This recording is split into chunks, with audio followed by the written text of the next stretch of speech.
કયો પોલ્યુટન્ટ secondary air પોલ્યુટન્ટ છે?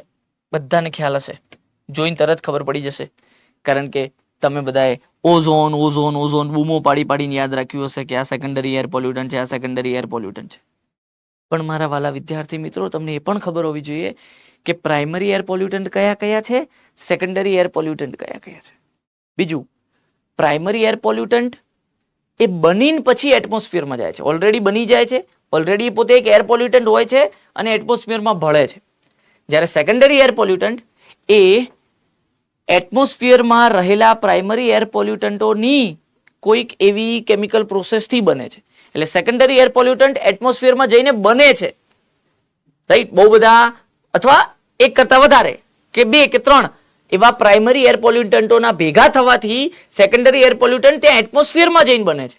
જ્યારે પ્રાઇમરી એર પોલ્યુટન્ટ એ પોતે એક એર પોલ્યુટન્ટ છે, એ ખાલી એટમોસ્ફિયરમાં જઈને ભળે છે અને એટમોસ્ફિયરને પ્રદૂષિત કરે છે, પોલ્યુટેડ કરે છે, રાઈટ.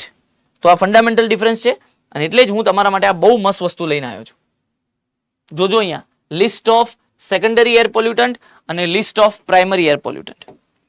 જોઈ લો પહેલા લિસ્ટ ઓફ પ્રાઇમરી એર પોલ્યુટન્ટ. કયા કયા છે પ્રાઇમરી એર પોલ્યુટન્ટ? જુઓ અહીંયા ખાસ કયા કયા પ્રાઇમરી એર પોલ્યુટન્ટ છે. જુઓ, કાર્બન મોનોક્સાઇડ પ્રાઇમરી એર પોલ્યુટન્ટ છે, કાર્બન ડાયોક્સાઇડ પ્રાઇમરી એર પોલ્યુટન્ટ છે, સલ્ફર ડાયોક્સાઇડ પ્રાઇમરી એર પોલ્યુટન્ટ છે, નાઇટ્રોજનના બધા ઓક્સાઇડો NO, NO2, બીજા કોઈ પણ NOx ઇન જનરલ, તો NOx નાઇટ્રોજનના ઓક્સાઇડ્સ પ્રાઇમરી એર પોલ્યુટન્ટમાં આવે. પાર્ટિક્યુલેટ મેટર તમે જોઈ હશે, PM10, PM2.5, PM5, રાઈટ. આ બધી પાર્ટિક્યુલેટ મેટર જે રહી, આ બધા પાર્ટિક્યુલેટ મેટર એ પ્રાઇમરી એર પોલ્યુટન્ટમાં આવે. PB લેડ પ્રાઇમરી એર પોલ્યુટન્ટમાં આવે. એમોનિયા પ્રાઇમરી એર પોલ્યુટન્ટમાં આવે. વોલેટાઇલ ઓર્ગેનિક કમ્પાઉન્ડ્સ VOCs એ પ્રાઇમરી એર પોલ્યુટન્ટમાં આવે.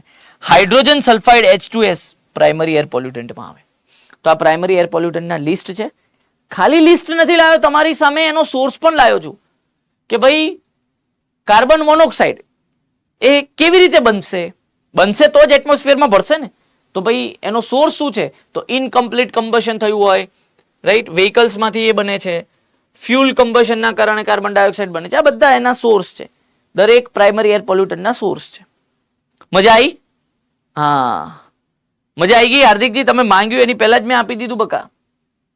અને આ જોઈ લો સેકન્ડરી એર પોલ્યુટન્ટનું લિસ્ટ.